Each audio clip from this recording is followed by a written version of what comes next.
Subscribe channel Truth.id dan aktifkan lonceng notifikasi untuk mendapatkan informasi seputar live streaming dan video khotbah terbaru. Posisi tombol subscribe berada di kanan atas channel kami dan jangan lupa nyalakan loncengnya.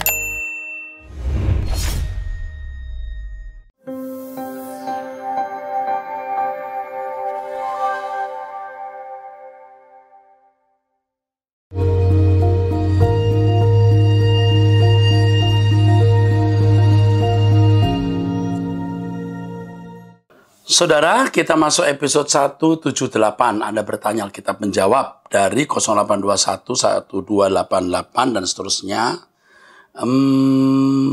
Ini usia 56 tahun dari Jakarta. Wanita usia 56 tahun. Shalom Pak Erasto Sabdono yang sangat dicintai Bapa di surga karena Pak Eras selalu menyembah Yang Maha Esa dalam roh dan kebenaran. Demikianlah kata hati saya saat ini. Terima kasih. Perkenalkan, nama saya ini perempuan usia 56 tahun di Jakarta. Dari kecil hidup saya tidak mudah. Namun saya SMP usia 15 tahun dengan pengertian saya yang sederhana terhadap firman Tuhan dan tuntunan serta pertolongan Roh Kudus, saya berdamai dengan hati mau menerima keadaan. Dan terus menerus secara berkesinambungan belajar memantaskan diri menjadi putri raja. Begitulah impian saya dari muda. Sudah 40 tahun saya belajar sampai hari ini belum tamat. Bagus. Kalau sudah bilang tamat, Anda salah. Tamat kita waktu kita meninggal.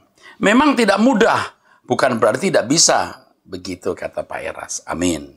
Amin katanya dia. Tahun 2006 saya sudah mendengar khotbah Pak Eras di Lemhanas. Lemhanas, suami saya jadi pesertanya. Maaf, ya Pak Eras, waktu itu buat saya khotbah Bapak biasa-biasa saja. Sama seperti pendeta kebanyakan. Tapi, ini banyak. Sekarang saya sangat berbahagia. Tubuh roh jiwa bersorak-sorai mendengar khotbah-khotbah Pak Eras. Itu yang saya rasakan karena yang Bapak sampaikan sungguh kebenaran Injil sejati. Acara doa bersama, Relaxation with God, saya sungguh menikmati hadirat Bapak, sungguh menikmati Tuhan itu nyata untuk saya. Setelah itu saya menikmati Roh Kudus yang adalah penolongku, menuntunku di setiap detak jantungku kepada kehendak Bapak, serta menikmati malaikat penjagaku, karena setan tidak pernah diam. Licik bukan main. Saya harus waspada dan berjaga-jaga. Sejak saya menerima keadaan, Allah Bapa pelihara saya. Saat ini Tuhan mengizinkan saya jadi istri seorang Mayor Jenderal TNI. Ibu seorang putra dan putri yang dua-duanya advokat. Nenek dari 4 cucu. Wah, usia baru 56 tahun saya punya cucu. 4 lagi. Semua dipinjamkan oleh Tuhan kepada saya. Pastinya dengan tujuan tertentu. Tentulah saya ikut Pak Eras berkemas-kemas pulang ke rumah Bapa di surga. Cita-citaku sejak kecil jadi putri raja sampai bertemu di LB3. Langit Baru Bumi Baru. Saya mengutip dari Truth Voice. Tuhan memiliki standar dalam integritasnya yang sempurna. Ia menghendaki setiap orang percaya mencapai standar yang dikehendakinya. Saya jarang ya membaca pertanyaan mau jadi putri raja. Ini luar biasa ibu ini ya. Ibu Tarigan. Ya.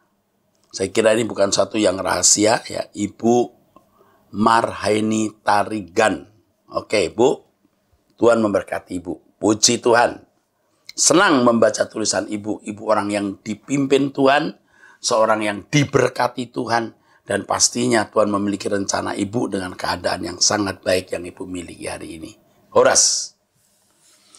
Dari 08 11198 dan seterusnya.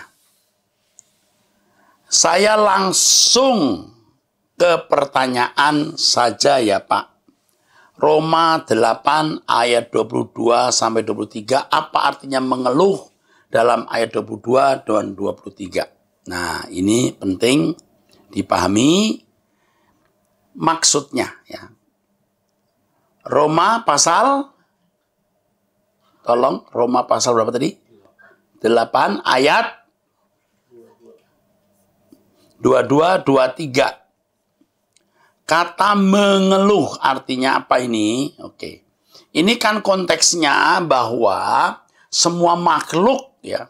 Makhluk di situ sebenarnya bukan binatang ya. The whole creation itu dalam bahasa aslinya makhluk di sini ketisis maksud saya. Ketisis ini menunjukkan creature, makhluk, tapi pasti bukan binatang karena binatang tidak memiliki perasaan.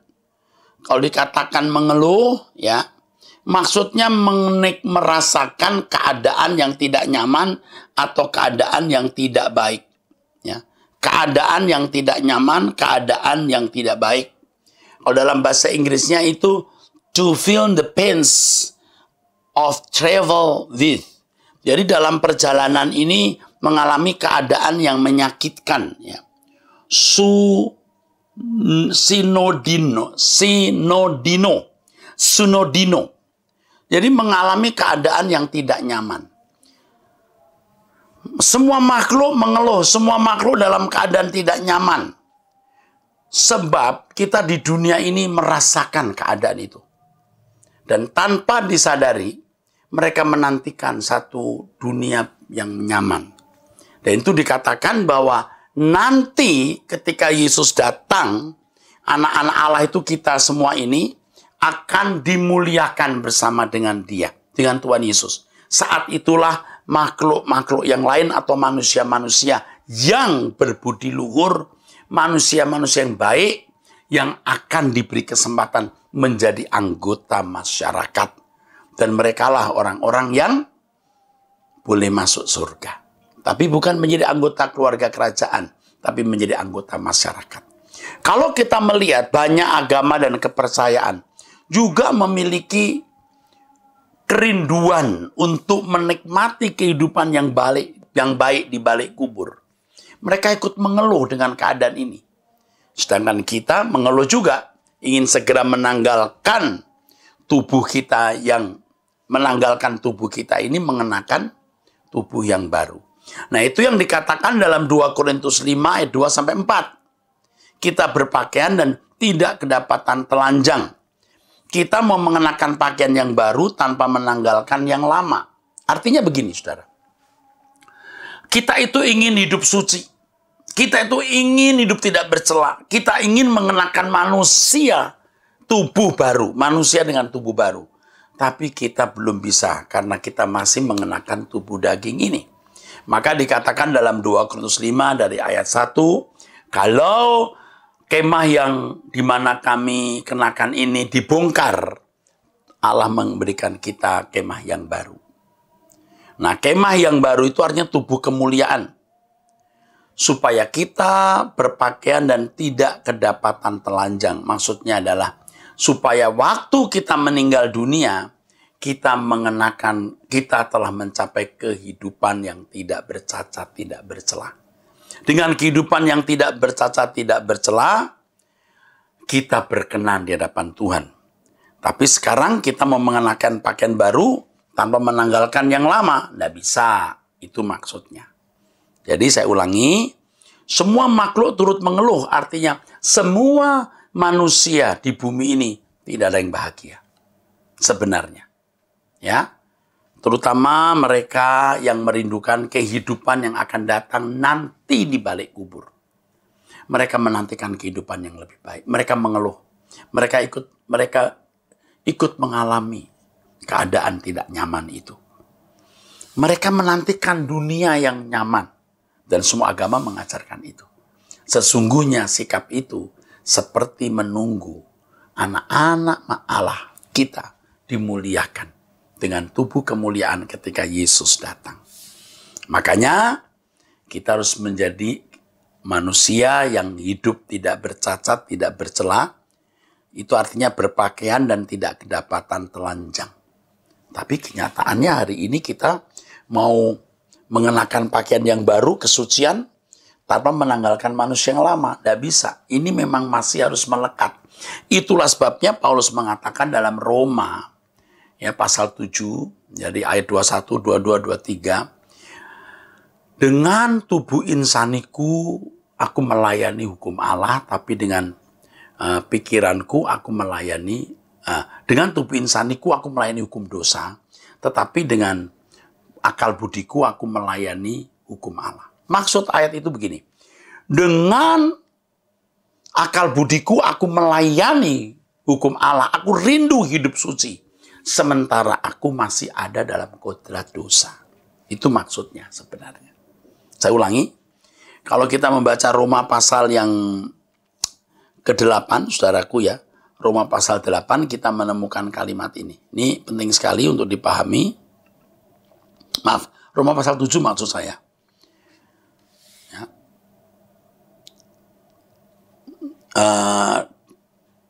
Ini kalimatnya bagus ya.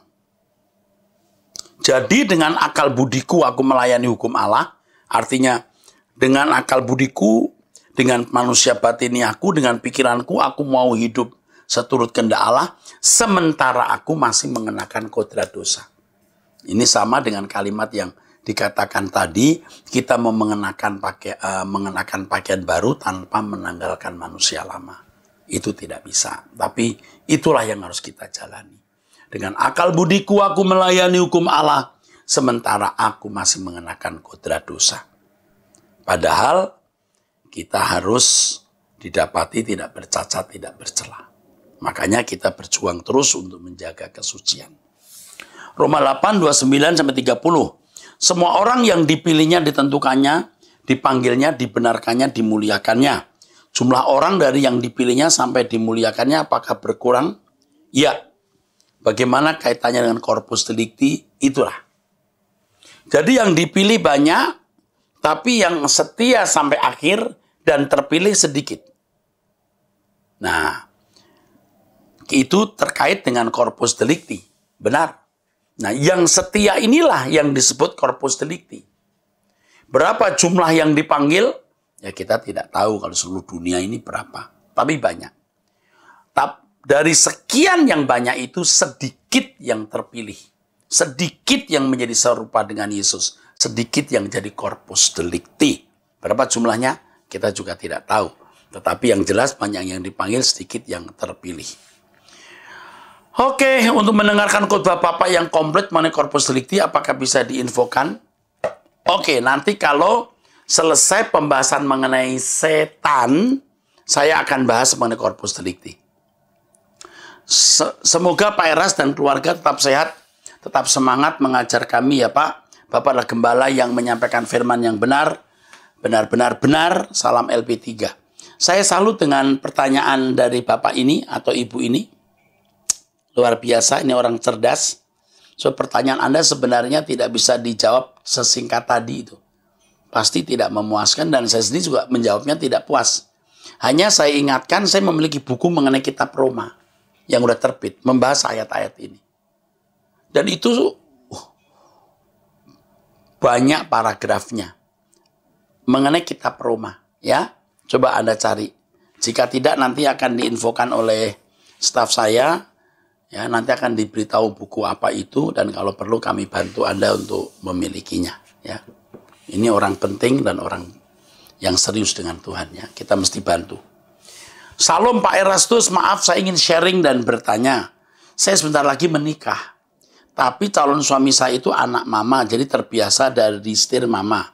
Nah, sedangkan calon mama mertua saya itu, kalau dibilang unik, tidak bisa jadi teladan bagi anak dan sekitarnya. Nggak ada satu orang pun yang bisa buat calon mama mertua saya berubah. Semua pendeta padahal sudah mendoakan, tapi hatinya masih keras. Saya takut ke depannya masih disetir mama dan calon suami saya juga suka dimintain uang dalam jumlah yang sering. Apa yang harus saya lakukan ya Pak? Saya takut sengsara ke depan. Mohon sarannya, terima kasih Pak. Tuhan memberkati. You tidak menikah dengan mama mertua, Anda menikah dengan suami. Yang penting Anda betul-betul menemukan suami Anda itu pria yang baik. Itu dulu. Yang kedua, sementara disetir mama tidak apa-apa asal setirannya benar. Rasanya jarang orang menyetir ke arah yang membuat Anda sengsara. Jadi tidak keberatan disetir asal Anda tetap menjadi pasangan suami istri dan punya anak-anak. 3, sepanjang apapun mertua itu menyetir Anda, itu nggak lama, nanti ada akhirnya. Meninggal dunia. Bukan saya ajak Anda menyumpahi dia, tetapi pasti nanti ada akhirnya. Sengsara ke depan mungkin sementara ada. Tetapi masalahnya bukan di mertua, masalahnya di suami Anda itu pilihan nggak? Baik nggak? Kalau sampai laki-laki bisa disetir orang tua, nah ini jadi masalah. Ya, kalau setirannya itu benar, itu bagus. Kalau setirannya salah, berarti suami Anda itu pria yang tidak memiliki integritas, tidak idealis. Tetapi tidak saya katakan kalau anak bisa disetir orang tua itu berarti buruk, belum tentu. Ada anak-anak yang sangat baik yang memang memberi diri disetir orang tua. Ya. Dan biasanya anak-anak yang disetir orang tua itu cenderungnya, kalau orang tua setirnya benar ya, cenderungnya bagus. Tapi kalau anak tidak bisa disetir oleh orang tua, cenderungnya tidak bagus. Walaupun ini nggak mutlak, tapi dari pengalaman yang saya pahami begitu. Hanya sekali lagi setirannya bagus nggak? Kalau nyetirnya benar, anak itu nurut, ya bagus. Tapi anak yang tidak nurut orang tua pada umumnya, atau sebagian besar, atau pada umumnya, nggak bagus. Jadi saya tidak bisa menjawab, ini masukan dari saya. Tolong saudara renungkan, ini wanita tentunya ya. Suami Anda itu betul-betul baik nggak? Anak mama itu bukan masalah, asal mamanya baik. Ya.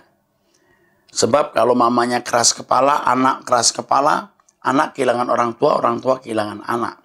Jadi nurutnya anak ini tidak boleh selalu dipahami negatif. Bisa positif. Tapi karena saya tidak tahu kasus lengkapnya, tentu saya tidak bisa menjawab lengkap pula. Saya hanya memberi pertimbangan. Lain waktu disambung. Tuhan berkati.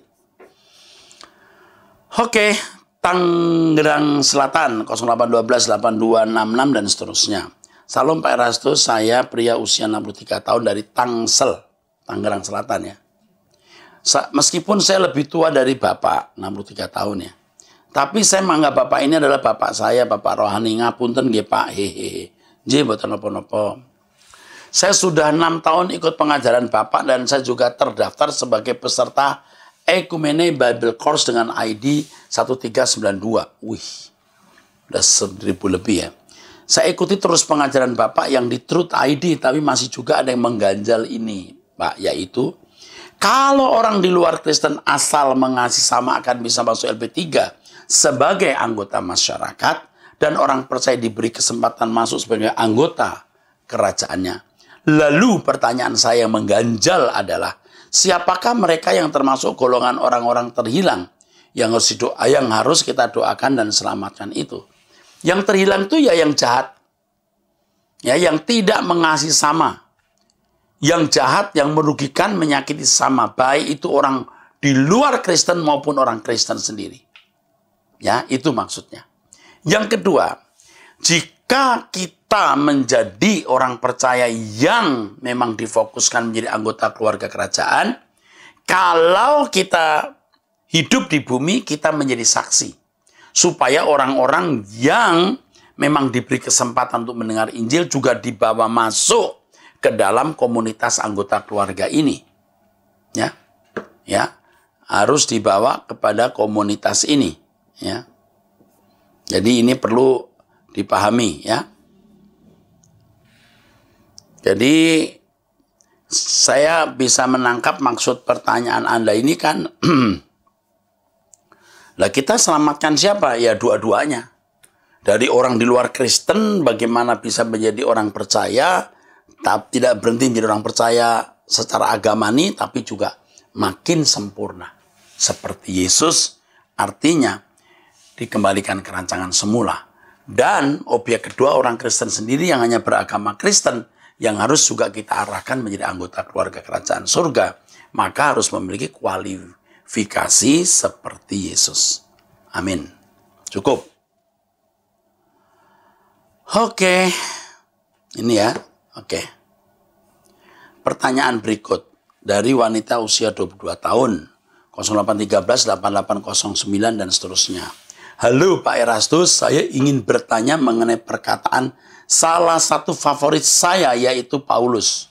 Sama juga kita ya favoritnya, Paulus. Dalam 1 Korintus 9 ayat 19 sampai 23, beliau menyebutkan menjadikan diri sebagai hamba semua orang. Apa yang dimaksud dengan demikian? Apa yang dimaksud dengan demikian? Dengan berlaku seperti itu, bukankah beresiko menurunkan kualitas kebenaran Injil? Tidak. Menjadi hamba bagi semua orang itu berarti bersedia mengalah, berarti bersedia mengurusi orang, berarti bersedia untuk memperhatikan orang, berarti bersedia untuk berkorban tenaga, pikiran, perasaan, uang, supaya orang mendengar Injil dan kebenarannya dan bisa diubah menjadi serupa dengan Yesus. Itu maksudnya. Tidak kompromi. Selain itu masih menyangkut bagian Alkitab yang sama. Sebenarnya apa berbeda antara memenangkan jiwa dan menyelamatkan? Sebenarnya sama. Menyelamatkan jiwa itu memenangkan jiwa. Cuman masalahnya, seringkali orang itu kalau sudah membawa orang non-Kristen jadi Kristen merasa sudah memenangkan jiwa. Belum.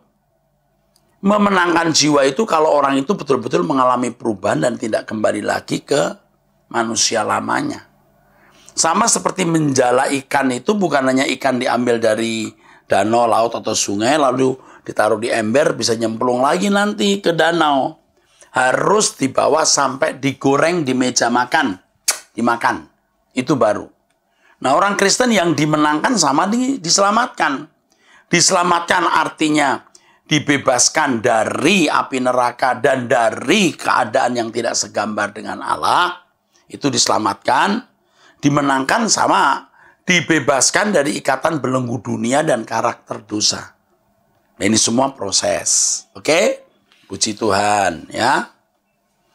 Memenangkan, menyelamatkan itu sama ya. Ingat ya, kalau membawa orang sudah ke gereja, jangan merasa sudah memenangkan atau menyelamatkan. Harus sampai tingkat perubahan. Oke.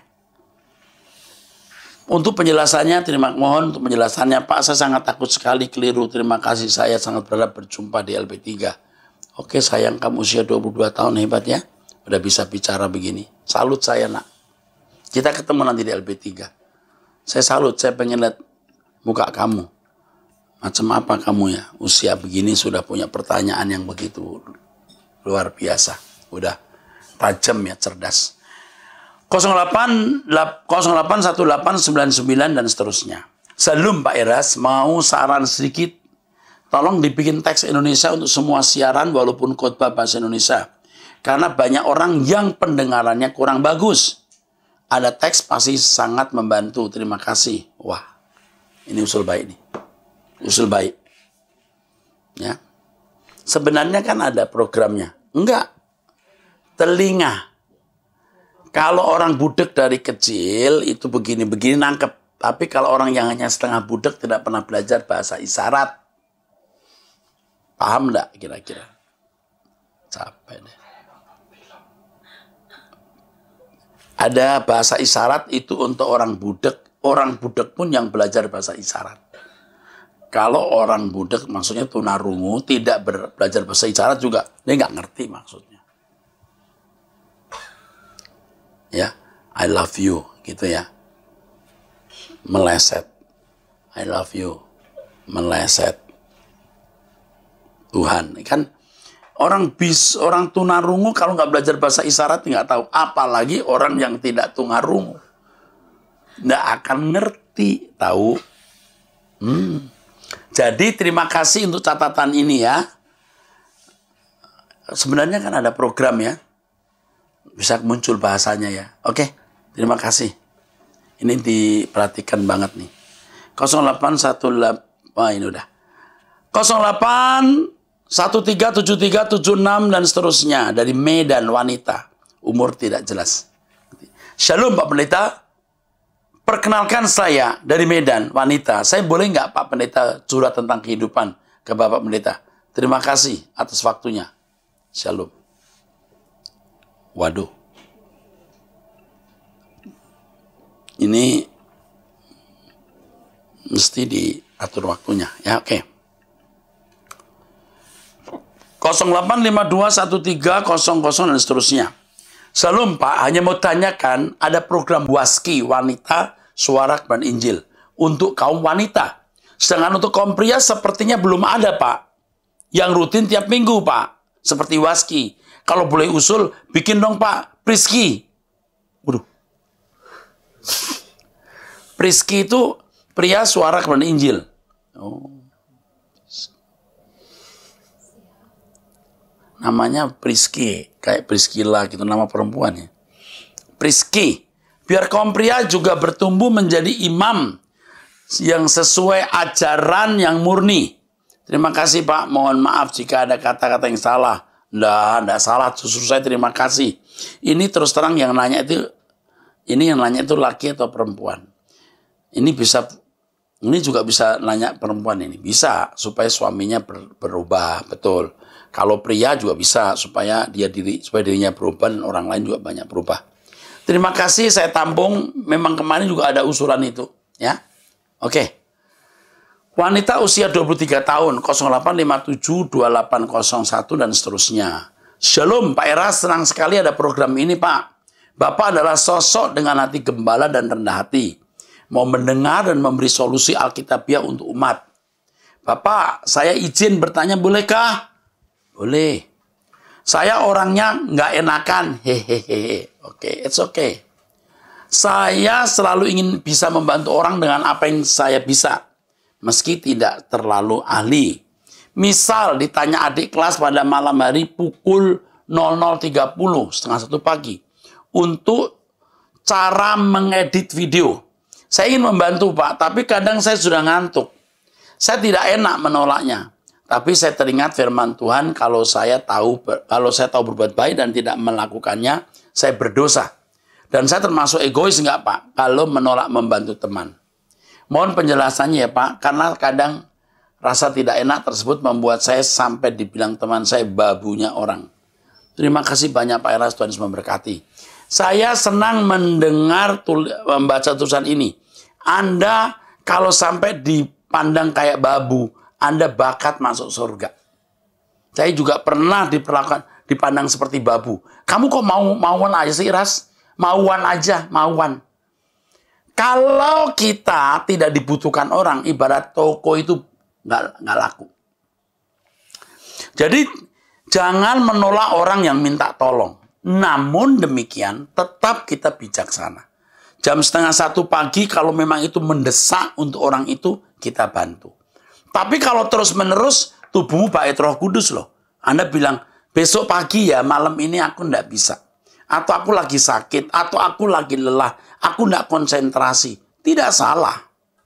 Jangan sampai orang mengatur Anda. Di situ dibutuhkan kepekaan dari Roh Kudus. Jadi dibilang babu suka menolong orang udah bagus. Tapi ada batasnya. Kalau itu di luar kemampuanmu, itu mencelakai engkau harus bilang tidak. Karena hidupmu itu berkaitan dengan rencana Allah yang harus Anda penuhi. Oke, teruskan. Perempuan usia 33 tahun, 08515544 dan seterusnya. Shalom. Saya sudah berumah tangga dan punya satu anak umur 10 tahun.